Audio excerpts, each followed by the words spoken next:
اعوذ باللہ من الشیطان الرجیم بسم اللہ الرحمن الرحیم ربی اشرح لی صدری ویسر لی امری واحلل عقدۃ من لسانی یفقہوا قولی۔ میں نسرین افتخار اسلامک چینل اللہم لبیک سے اپنے تمام لسنرز، اپنے تمام ویورز سے مخاطب ہوں۔ امید ہے کہ میرے سارے سننے والے، نہ سننے والے بھی، میرے نبی کی ساری امت کے لوگ خوش ہوں گے، تندرست ہوں گے۔ اللہ رب العزت آپ کی دعاؤں کو قبول فرمائے۔ اور آج ہم لوگ سورہ یوسف کی انٹروڈکشن اور تشریح تفسیر پہ جا رہے ہیں، تو دعا کرنا کہ اللہ میری سمجھ بوجھ میں، عقل میں اضافہ کرے تاکہ میں صحیح طریقے سے آپ کو گائیڈ کر سکوں۔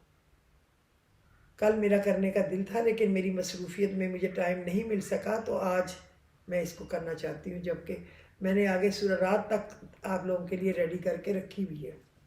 سب سے پہلے میں اس کی کچھ انٹروڈکشن کرا دوں کہ یہ سورہ یوسف یعنی کہ اتنی لمبی صورت واحد ہے، یہ صورت ہے جس میں صرف سورہ یوسف مطلب حضرت یوسف اور ان کے والدین، ان کے بھائی، ان سے ریلیٹڈ کہاں کہاں گئے اسی کا ہی تذکرہ ہے، شروع سے آخر تک، اور کوئی بات ہی نہیں ہے۔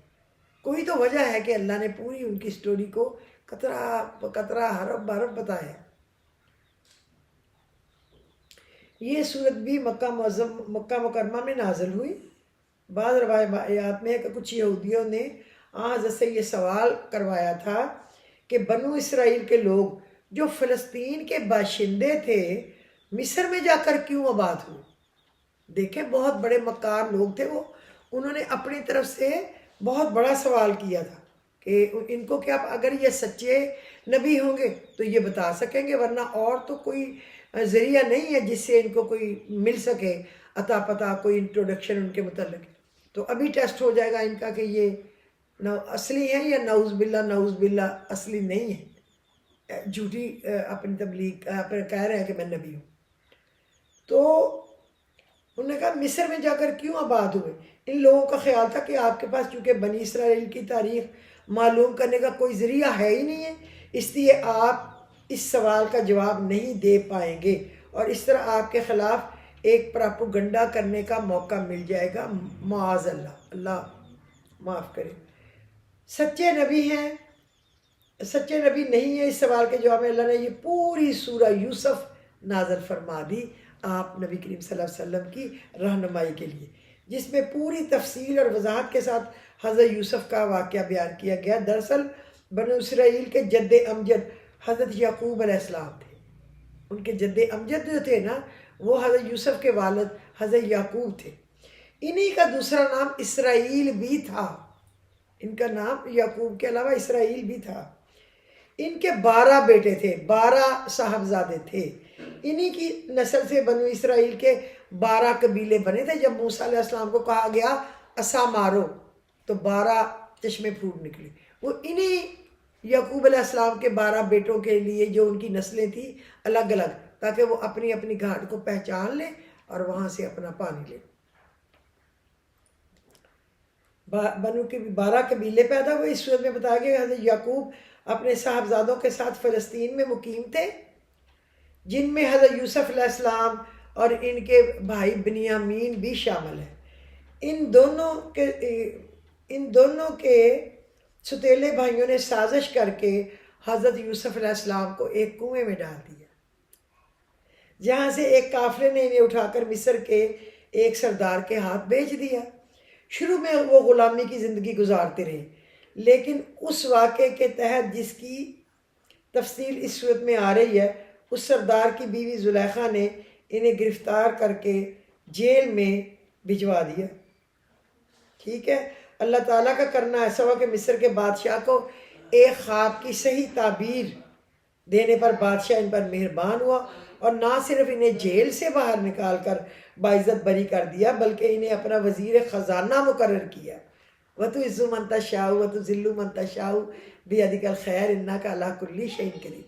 وہ جس کو چاہے عزت دے دے، اور بعد میں حکومت کے سارے اختیارات انہی کو سونپ دیے گئے۔ اس کے بعد حضرت یوسف علیہ السلام نے اپنے والدین کو فلسطین سے مصر بلوایا اور اس طرح بنو اسرائیل فلسطین سے مصر منتقل ہو گئے۔ سورہ یوسف کی ایک خصوصیت یہ بھی ہے کہ اس میں یوسف علیہ السلام کا پورا واقعہ تسلسل کے ساتھ تفصیل سے آیا ہے، اور تقریباً پوری صورت اسی کے لیے وقف ہے، اور یہ واقعہ کسی اور صورت میں نہیں آیا۔ اس واقعے کو اتنی تفصیل کے ساتھ بیان کر کے اللہ تعالیٰ نے ان کافروں پر ایک حجت قائم کر دی جو حضرت صلی اللہ علیہ وسلم کی نبوت کا انکار کرتے تھے، بد نصیب لوگ۔ یہ بات ان پر واضح کر دی گئی کہ اس واقعے کا علم ہونے کا آپ کے پاس کوئی ذریعہ نہیں تھا، لہٰذا یہ تفصیل آپ کو وحی کے علاوہ اور کسی طریقے سے حاصل نہیں ہو سکتی تھی۔ اس کے علاوہ مکہ مکرمہ میں حضرت صلی اللہ علیہ وسلم کے صحابہ اکرام کو کفار کی طرف سے جن تکلیفوں کا سامنا کرنا پڑ رہا تھا، ان کے پیش نظر اس واقعے میں آپ کے لیے تسلی کا سامان بھی تھا کہ حضرت یوسف علیہ السلام اپنے بھائیوں کی سازش کے نتیجے میں بہت برے حالات سے گزرے، لیکن آخرکار اللہ تعالیٰ نے انہی کو عزت اور شوکت اور سربلندی عطا فرمائی تھی، اور جن لوگوں نے انہیں تکلیفوں کا نشانہ بنایا تھا ان سب کو ان کے آگے جھکنا پڑا تھا۔ اس طرح حضرت صلی اللہ علیہ وسلم اگرچہ مکہ مکرمہ میں تکلیفیں اٹھانی پڑ رہی تھیں، لیکن آخرکار یہ سازشی لوگ آپ ہی کے سامنے جھکیں گے اور حق غالب ہو کر رہے گا۔ اس کے علاوہ بھی اس واقعے میں مسلمانوں کے لیے بہت سے سبق ہیں، اس لیے شاید اللہ نے اس کو بہترین قصہ قرار دیا ہے۔ یعنی اللہ نے یوسف علیہ السلام کے قصے کو بہترین قصہ کہا ہے۔ اللہ نے خود ہی قصہ بتایا ہے، خود ہی کروایا ہے، اور خود ہی اس کو سب سے اچھا قصہ کہا گیا ہے۔ سبحان اللہ۔ بسم اللہ الرحمن الرحیم۔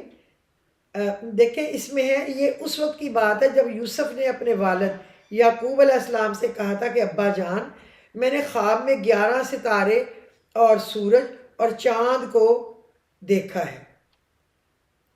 میں نے دیکھا ہے کہ یہ سب مجھے سجدہ کر رہے ہیں۔ یہ عربی زبان میں اللہ نے نازل کی کہ وہ عربی جانتے تھے لوگ۔ انہوں نے کہا بیٹا اپنا یہ خواب اپنے بھائیوں کو نہ بتانا، کہیں ایسا نہ ہو وہ تمہارے لیے کوئی سازش تیار کریں، کیونکہ شیطان انسان کا کھلا دشمن ہے۔ اسی طرح تمہارا پروردگار تمہیں نبوت کے لیے منتخب کرے گا اور تمہیں تمام باتوں کا صحیح مطلب نکالنا سکھائے گا، جن میں خوابوں کی تعبیر کا علم بھی داخل ہے، اور تم پر اور یعقوب کی اولاد پر اپنی نعمت اسی طرح پوری کرے گا جیسے اس نے اس سے پہلے تمہارے باپ دادا ابراہیم اور اسحاق پر پوری کی، اسی طرح پوری کرے گا۔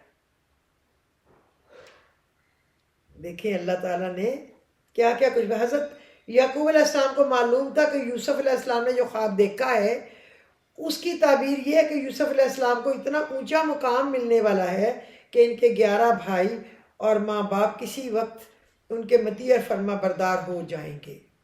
دوسری صورت میں یہ تھی کہ حضرت یعقوب علیہ السلام کے کل 12 بیٹے تھے، ان میں سے 2 بیٹے یعنی حضرت یوسف علیہ السلام اور بنیامین ایک والدہ سے تھے، اور باقی سب دوسری اہلیہ سے تھے، 10 جو تھے۔ حضرت یعقوب علیہ السلام کو اندیشہ ہوا کہ یہ دوسرے ستیلے بھائی کو اس خواب کی وجہ سے حسد نہ کریں اور شیطان کے بہکاوے میں آ کر یوسف علیہ السلام کے خلاف کوئی کارروائی نہ کر بیٹھے۔ پیغمبر تھے نا، ان کو نظر آ رہا تھا۔ جس طرح اللہ تعالیٰ نے تمہیں اس خواب کے ذریعے بشارت دی ہے کہ سب تمہارے فرما بردار بنیں گے، اسی طرح اللہ تعالیٰ تمہیں نبوت سے سرفراز کر کے تمہیں بہت سی نعمتیں عطا فرمائے گا۔ یہ ان کے والد نے حضرت یعقوب نے کہا۔ اچھا، حقیقت یہ ہے کہ جو لوگ تم سے یہ واقعہ پوچھ رہے ہیں ان کے لیے یوسف ان کے بھائیوں کے حالات میں بڑی نشانیاں ہیں۔ یہ اس وقت کا واقعہ ہے جب یوسف کے ان ستیلے بھائیوں نے آپس میں کہا تھا، یعنی یقینی طور پر ہمارے والد کو ہمارے مقابلے میں یوسف اور اس کے حقیقی بھائی بنیامین سے زیادہ محبت ہے، حالانکہ ہم ان کے لیے ایک مضبوط جتھا بنے ہوئے ہیں۔ ہمیں یقین ہے کہ ہمارے والد کسی کھلی غلط فہمی میں مبتلا ہیں۔ اب ان کا حل یہ ہے کہ یوسف کو قتل ہی کر ڈالو۔ دیکھو شیطان کیسے کیسے انسان کو بہکاتا ہے، یا اسے کسی اور سرزمین میں پھینکاؤ تاکہ تمہارے والد کی ساری توجہ خالص تمہاری طرف ہو جائے، اور یہ سب کرنے کے بعد پھر توبہ کر کے نیک بن جاؤ۔ انہی میں سے ایک کہنے والے نے کہا یوسف کو قتل نہ کرو، البتہ اگر تمہیں کچھ کرنا ہی ہے تو اسے کسی اندھے کنویں میں پھینکو تاکہ کوئی قافلہ اسے اٹھا کر لے جائے۔ چنانچہ ان بھائیوں نے اپنے والد سے کہا ابا یہ آپ کو کیا ہو گیا کہ آپ یوسف کے معاملے میں ہم پر اطمینان نہیں کرتے، حالانکہ اس میں کوئی شک نہیں ہونا چاہیے کہ ہم اس کے پکے خیر خواہ ہیں۔ کل آپ اسے ہمارے ساتھ تفریح کے لیے بھیج دیجئے تاکہ وہ کھائے پیے اور کچھ کھیل کود لے۔ دیکھیں ان کی مکاری اور چلاکی کی باتیں، اور یقین رکھیے ہم اس کی پوری پوری حفاظت کریں گے۔ یعقوب نے کہا تم اسے لے جاؤ گے تو مجھے اس کی جدائی کا غم ہوگا، اور مجھے یہ اندیشہ بھی ہے کہ کسی وقت جب تم اس کی طرف سے غافل ہو تو کوئی بھیڑیا اسے کھا جائے۔ وہ بولے ہم ایک مضبوط جتھے کی شکل میں ہیں، اگر پھر بھی بھیڑیا اسے کھا جائے تو ہم تو بالکل ہی گئے گزرے ہو گئے نا۔ پھر ہوا یہ کہ جب وہ ان کو ساتھ لے گئے انہوں نے یہ طے کر ہی رکھا تھا تو انہیں ایک اندھے کنویں میں ڈال دیا۔ چنانچہ ایک اندھے کنویں میں ڈال دیں گے، چنانچہ ڈال بھی دیا۔ تو ہم نے یوسف پر وحی بھیجی کہ ایک وقت آئے گا جب تم ان سب کو جتلاؤ گے کہ انہوں نے یہ کام کیا تھا، اس وقت انہیں پتہ بھی نہ ہوگا کہ تم کون۔ جب حضرت یوسف علیہ السلام کے پاس وہ گندم لینے آئے اور آپ نے اس کے بھائی پہ بھی الزام لگا دیا تو آپ نے جتا دیا تھا نا کہ پہلے بھی تم الزام لگا چکے، ان کو پتہ بھی نہیں تھا کون ہے۔ پھر ان کو شک ہوا، انہوں نے کہا کہیں تم یوسف تو نہیں ہے۔ تو اور رات کو وہ سب اپنے باپ کے پاس، انہیں پتہ بھی نہ ہوگا کہ تم کون، اور رات کو وہ سب اپنے باپ کے پاس روتے ہوئے پہنچ گئے، کہنے لگے ابا جی یقین جانیے ہم دوڑنے کا مقابلہ کرنے چلے گئے تھے، ہم نے یوسف کو اپنے سامان کے پاس چھوڑ دیا تھا، اتنے میں ایک بھیڑیا اسے کھا گیا، جو سوچا ہوا تھا وہی کہہ دیا، اور آپ ہماری بات کا یقین نہیں کریں گے چاہے ہم کتنے ہی سچے ہوں۔ اور وہ یوسف کی قمیض پر جھوٹ موٹ کا خون بھی لگا کر لے آئے، کوئی چیز کو مارا ہوگا چھوٹی موٹی کو، اس کا خون لگایا اور روتے پیٹتے ڈرامہ کرتے آ گئے۔ پھر ان کے والد سے کہا حقیقت یہ نہیں ہے بلکہ تمہارے دلوں نے اپنی طرف سے ایک بات بنا لی ہے، اب تو میرے لیے صبر ہی بہتر ہے۔ اور پھر پتہ ان کے باپ نے کیا کہا، جو دعا میں آپ کو استعمال کرنا ہوگا کرنا چاہیے، ہر نماز کے بعد دعا کرنی چاہیے۔ میری جو بڑی امی ہے نا وہ پڑھتی تھی ربنا الرحمن المستعان علی ما تصفون، پھر اپنے منہ ہاتھوں پہ دونوں پھونک مار کے منہ پہ ملتی تھی، اس وقت ہمیں پتہ نہیں تھا، ہم بڑے چھوٹے تھے۔ تو انہوں نے کہا اپنی طرف سے بعد میں اب تو میرے لیے صبر ہی بہتر ہے، فصبر جمیل، پھر صبر ہی میرے لیے بہتر ہے۔ اور کہا واللہ المستعان علی ما تصفون، وہی جو میں نے بتایا ہے ہماری بڑی امی پڑھتی تھی واللہ، کیونکہ ان کی امی جو تھی نا میرے ابو کی پھپھو تھی سگی، میرے دادا کی ایک ہی بہن تھی، وہ میری بڑی امی کی بہن تھی، تو وہ قرآن پاک پڑھاتی تھی تو انہوں نے بتایا ہوگا بڑی امی کو۔ واللہ المستعان علی ما تصفون، یہ ہے آیت نمبر 18 کا آدھا حصہ ہے، 18 آیت کا آخری، تو یہ آپ لوگ نوٹ کر لیں۔ کبھی کوئی آپ پہ بلا وجہ الزام لگائے، جھوٹی بات کرے، آپ ہر نماز کے بعد یہ پڑھیں، انشاءاللہ تعالیٰ آپ کامیاب و کامران ہوں گے۔ واللہ المستعان علی ما تصفون، اور جو باتیں تم بنا رہے ہو ان پر اللہ ہی کی مدد درکار ہے، جو تم باتیں بنا رہے ہو اس پر اللہ ہی کی مدد درکار ہے۔ واللہ المستعان علی ما تصفون، واللہ المستعان علی ما تصفون۔ ایک اور جگہ آئے گا ربنا الرحمن المستعان علی ما تصفون، لیکن آپ یہی پڑھ لیا کریں، چونکہ میں نے بچپن سے سنا ہے پڑھا ہے، اس لیے مجھے پتہ ہے یہ بہت ہی اچھا ہے۔ اور دوسری طرف جس جگہ انہوں نے یوسف کو کنویں میں ڈالا وہاں ایک قافلہ آیا، قافلے کے لوگوں نے ایک آدمی پانی لانے کے لیے بھیجا، اس نے اپنا ڈول کنویں میں ڈالا تو وہاں یوسف علیہ السلام کو دیکھ کر پکار اٹھا، لو خوشخبری سنو، یہ تو ایک لڑکا ہے۔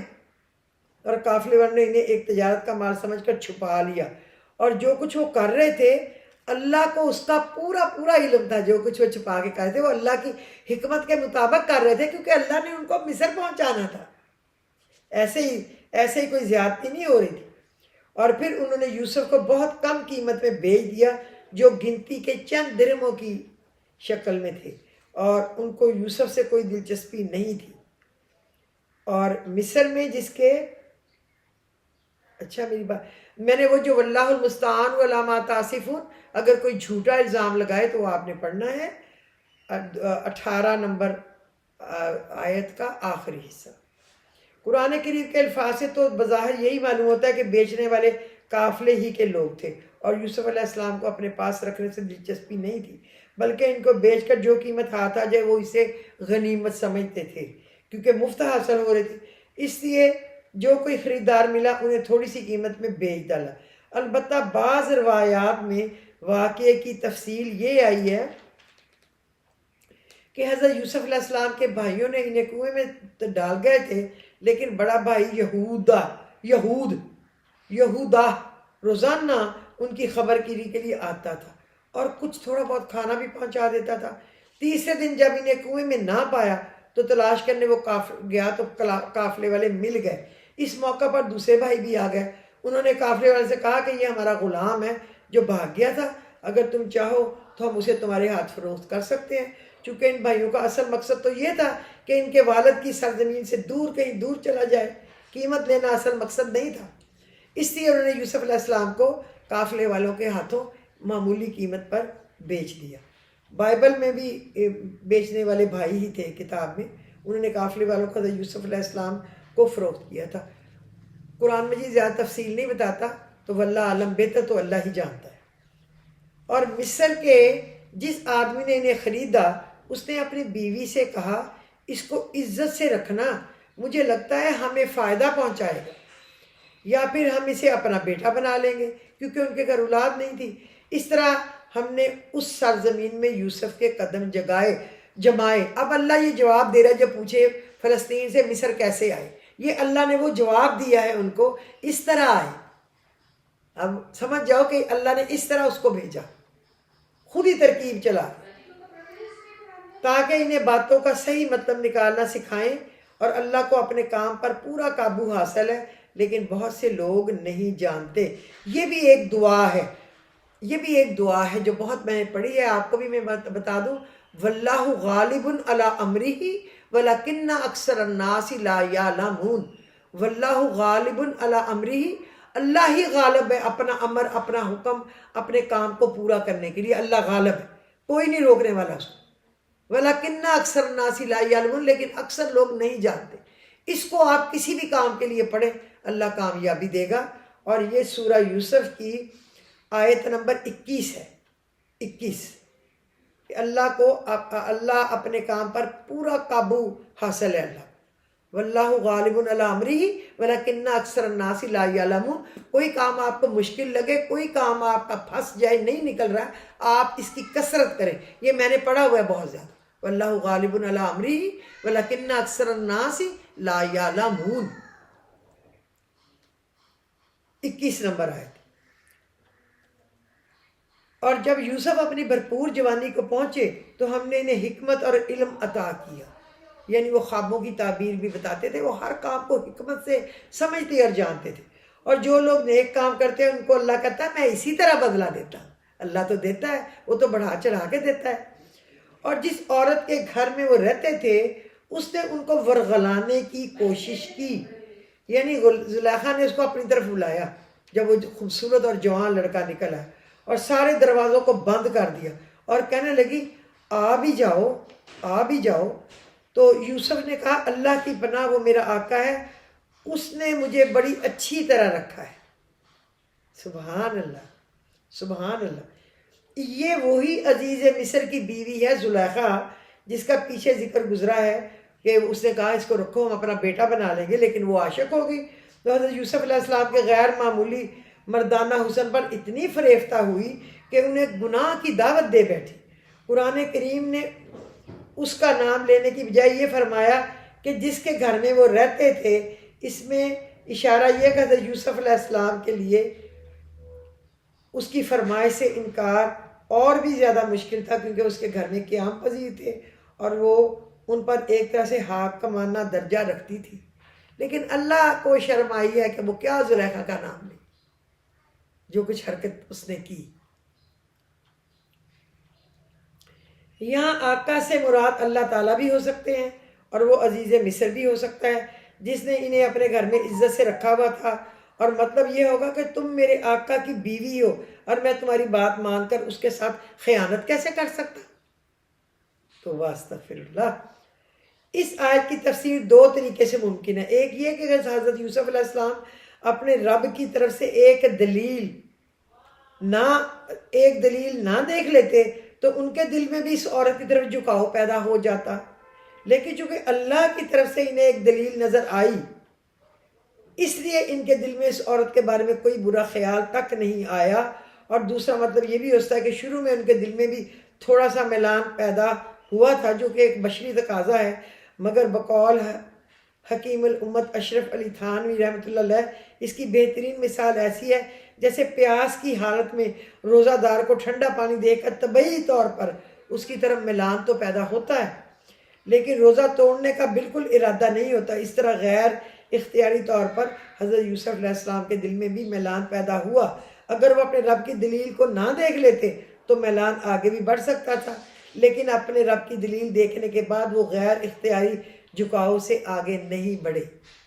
زیادہ مفسرین نے دوسری تفسیر کو اس لیے اختیار کیا، اول تو یہ عربی زبان کے قواعد کے لحاظ سے بہتر ہے، دوسرے اس سے حضرت یوسف علیہ السلام کا مقام کے مزید بلند ہونے کا اندازہ ہوتا ہے۔ اگر ان کے دل میں غیر اختیاری خیال بھی پیدا نہ ہوتا تو گناہ سے بچنا اتنا مشکل نہیں تھا، لیکن اس جھکاؤ کے باوجود اپنے آپ کو بچانا زبردست اولو العزمی کے بغیر ممکن ہی نہیں۔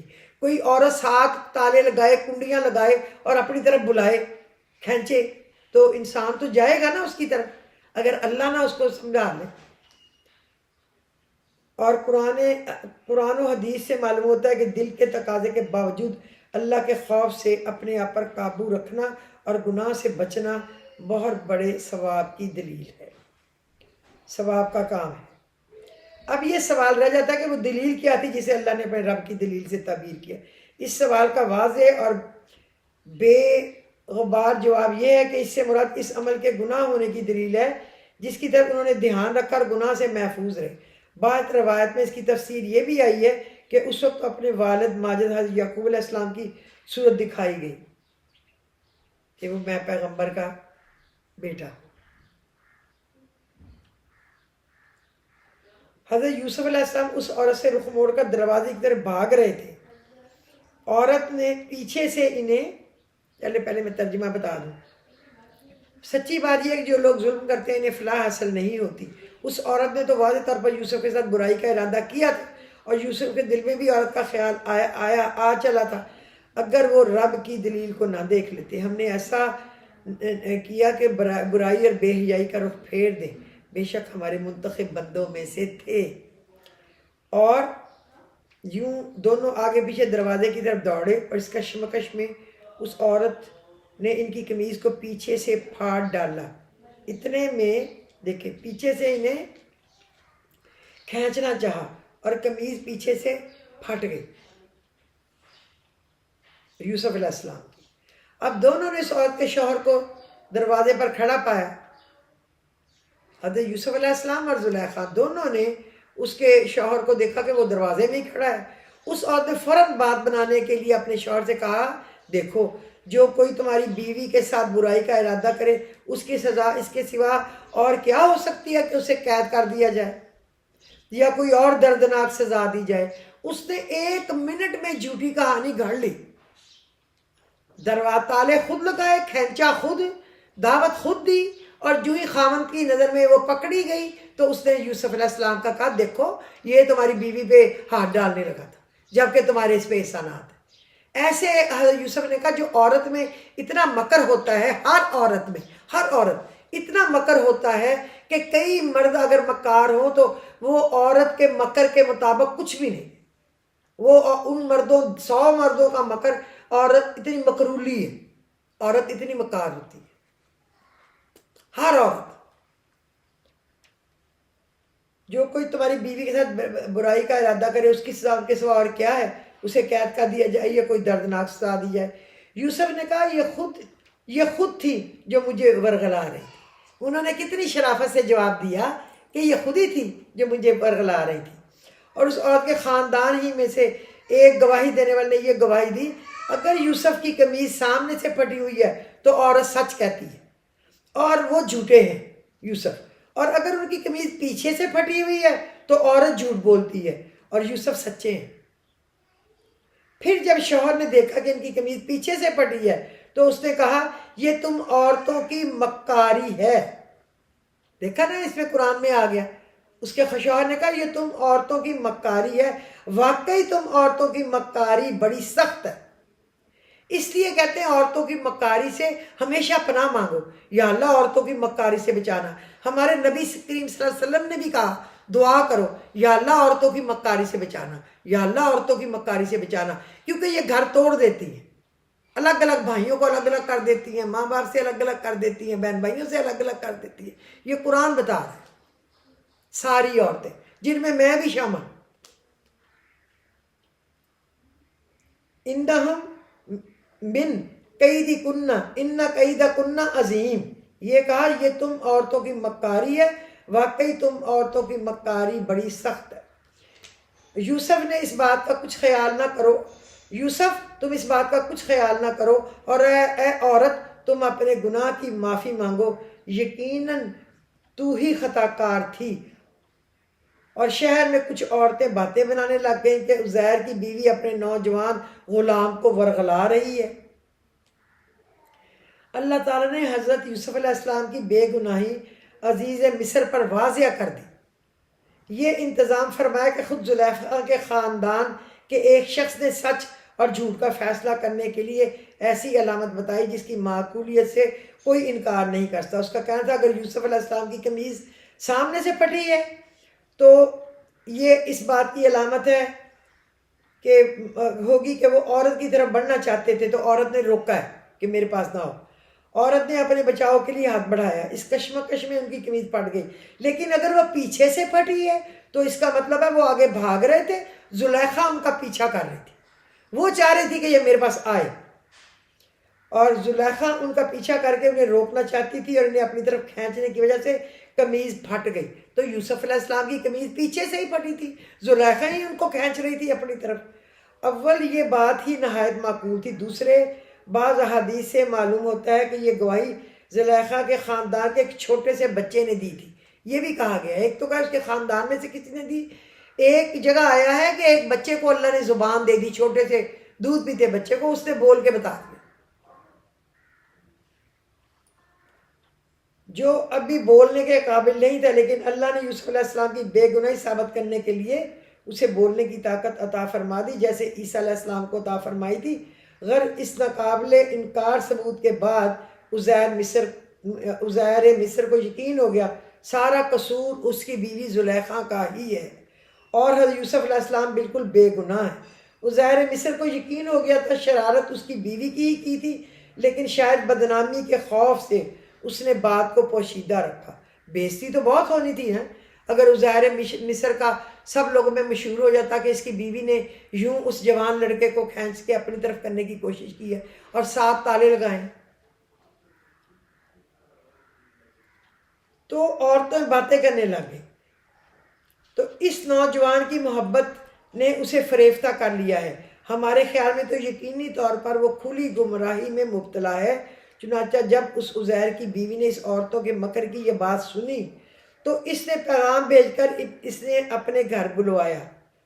قد شغافہ حبن، قد شغافہ حبن، یعنی میری محبت میں فریفتہ، اس کی محبت میں فریفتہ ہونا۔ یہ لفظ آپ اپنے خیر کے کام کے لیے پڑھ سکتے ہیں، اپنے بچوں کے لیے کہ وہ آپ پہ فریفتہ ہوں، آپ کا خاوند یا بیوی یا بہن بھائی یا اس کے لیے۔ قد شغافہ محبتا منی آپ کہہ سکتے ہیں میری میں، یا قد شغافہ حبن منی، یہ بھی آیت نمبر 30 کے اندر ہے۔ میں آپ کو ساتھ ساتھ پوری بریفنگ دے رہی ہوں۔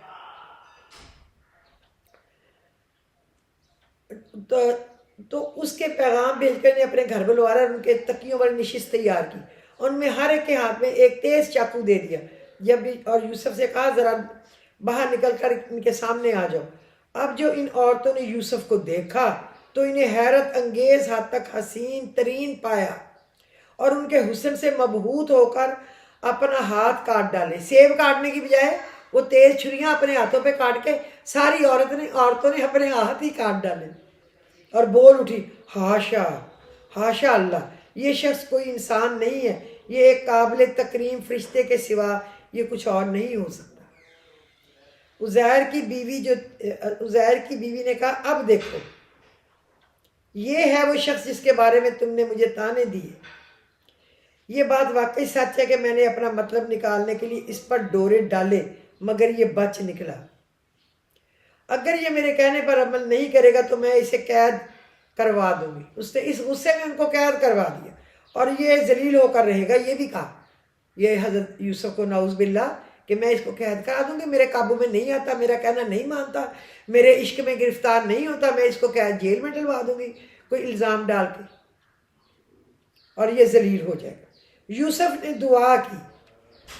نے دعا کی احب الی مما یدعوننی الیہ والا تصرف انی کیدہن اصب الیہن.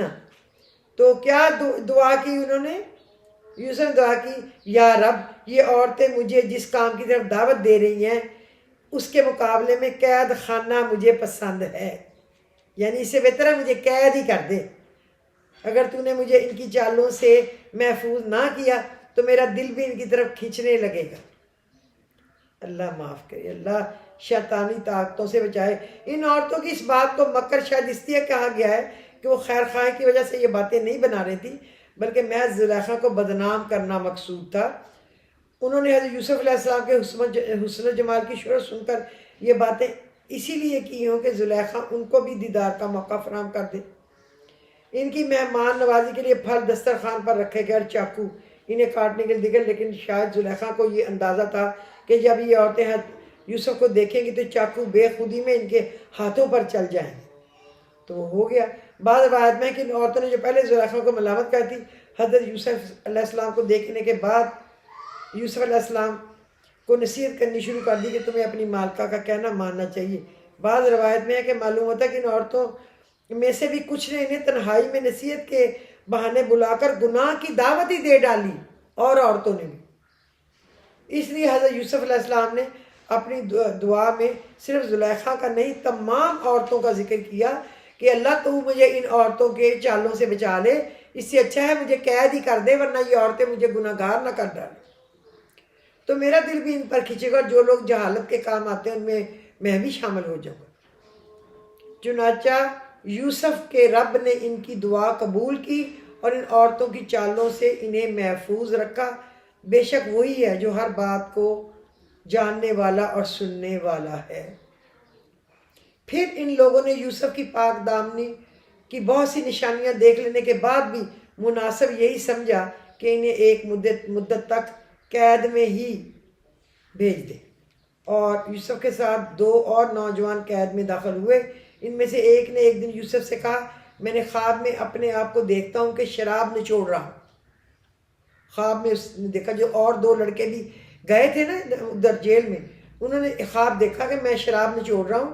اور دوسرے نے کہا میں خواب میں یوں دیکھتا ہوں کہ میں نے اپنے سر پر روٹیاں اٹھائی ہوئی ہیں اور پرندے اس میں سے کھا رہے ہیں، ذرا ہمیں اس کی تعبیر بتاؤ، ہمیں تم نیک آدمی معلوم ہوتے ہو. یوسف نے کہا جو کھانا تمہیں قید خانے میں دیا جاتا ہے وہ ابھی آنے نہیں پائے گا کہ میں تمہیں ان کی حقیقت بتا دوں گا، علم کا ایک حصہ جو میرے پروردگار نے مجھے دیا ہے. یعنی اگرچہ حضرت یوسف علیہ السلام کی بے گناہی اور پارسائی بہت سے دلائل ان لوگوں کے سامنے آ چکے تھے، لیکن عزیر مصر نے اپنی بیوی کی بدنامی سے بچانے کے لیے اس کا چرچا ختم کرنے کے لیے مناسب سمجھا کہ کچھ عرصے تک انہیں قید خانے میں ہی بند کر دیا جائے. روایات میں ہے کہ ان دونوں میں سے ایک بادشاہ کو شراب پلایا کرتا تھا اور دوسرا ان کا باورچی تھا. ان پر الزام یہ تھا کہ انہوں نے بادشاہ کو زہر دینے کی کوشش کی تھی. ان الزام میں ان پر مقدمہ چل رہا تھا جس کی وجہ سے انہیں قید خانے میں بھیجا گیا. حضرت یوسف علیہ السلام نے ان کی سے ملاقات ہوئی، انہوں نے اپنے خوابوں کی تعبیر ان سے پوچھی. ان کا مطلب بعض مفسرین نے تو یہ بتایا حضرت یوسف علیہ السلام نے انہیں اطمینان دلایا میں تمہارے ان خوابوں کی تعبیر ابھی تھوڑی دیر میں بتا دیتا ہوں، اور جو کھانا تمہیں جیل سے ملنے والا اس کے تمہارے پاس پہنچنے سے پہلے ہی بتا دوں گا. اور بعض مفسر نے اس کا مطلب یہ بیان فرمایا کہ اللہ تعالیٰ نے مجھے ایسا علم عطا فرمایا کہ جو کھانا تمہیں جیل سے ملنے والا ہے اس کے آنے سے پہلے ہی میں تمہیں بتا سکتا ہوں۔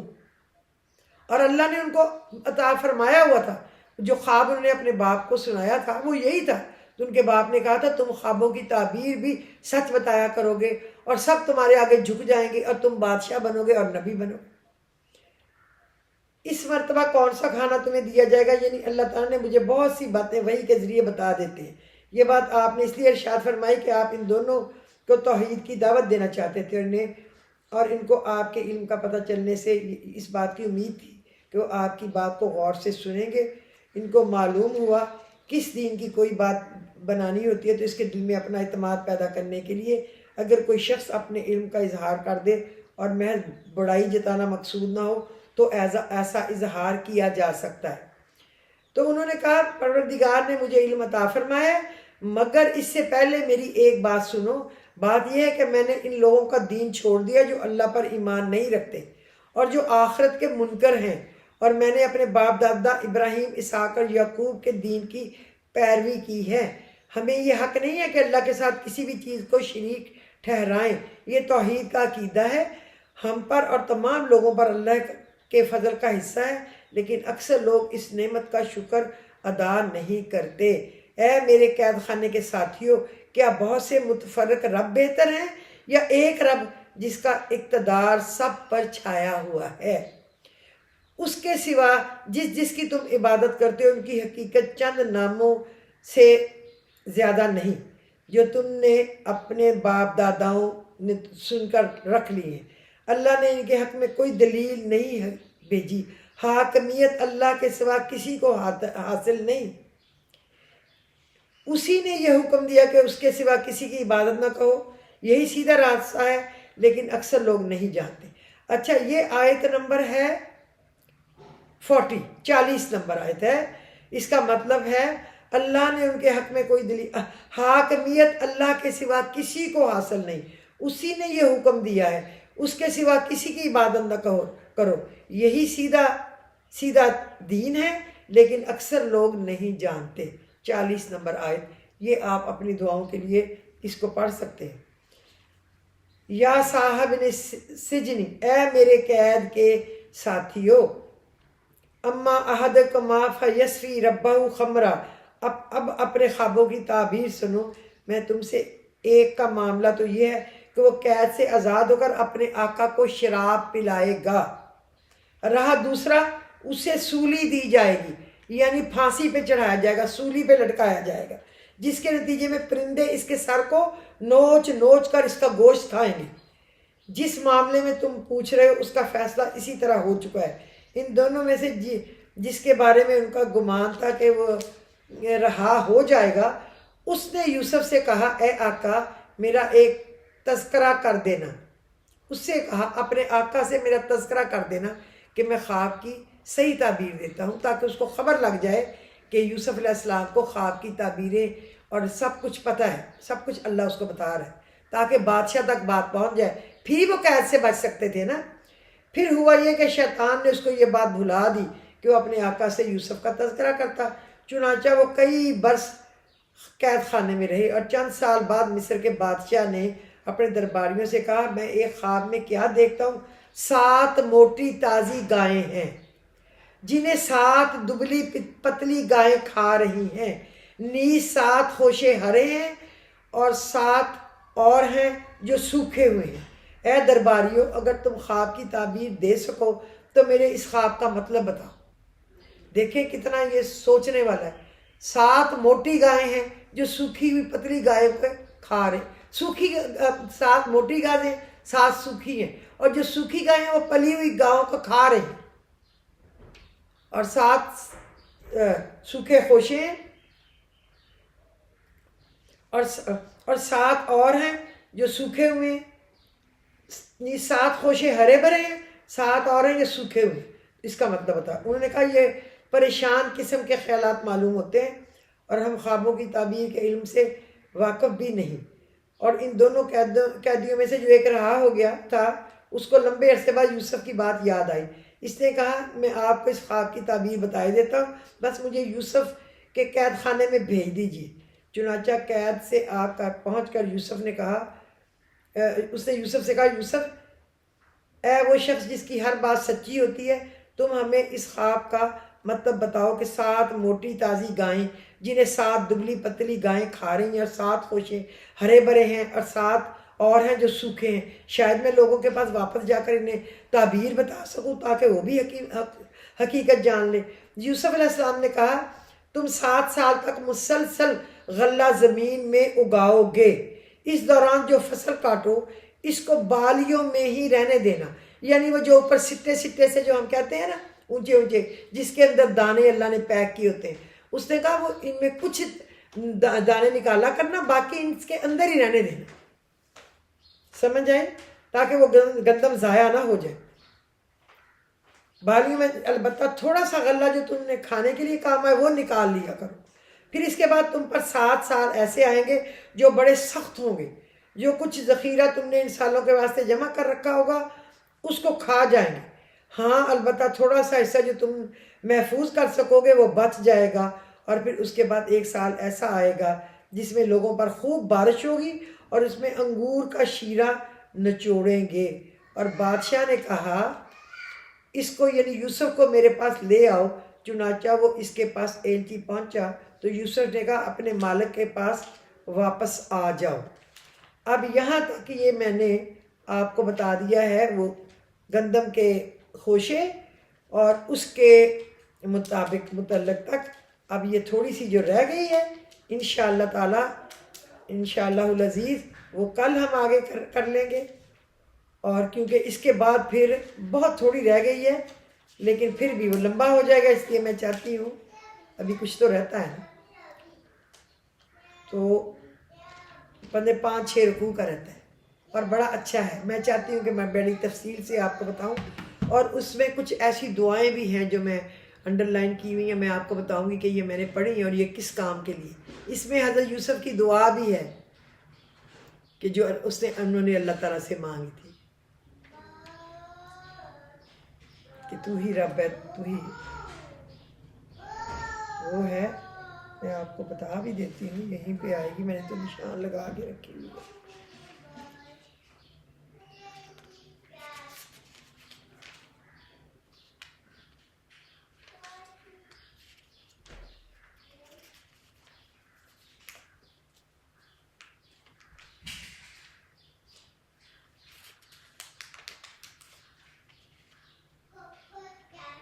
اس میں وہ دعا بھی ہے حضرت یعقوب کی، انما اشکو بثی و حزنی اللہ۔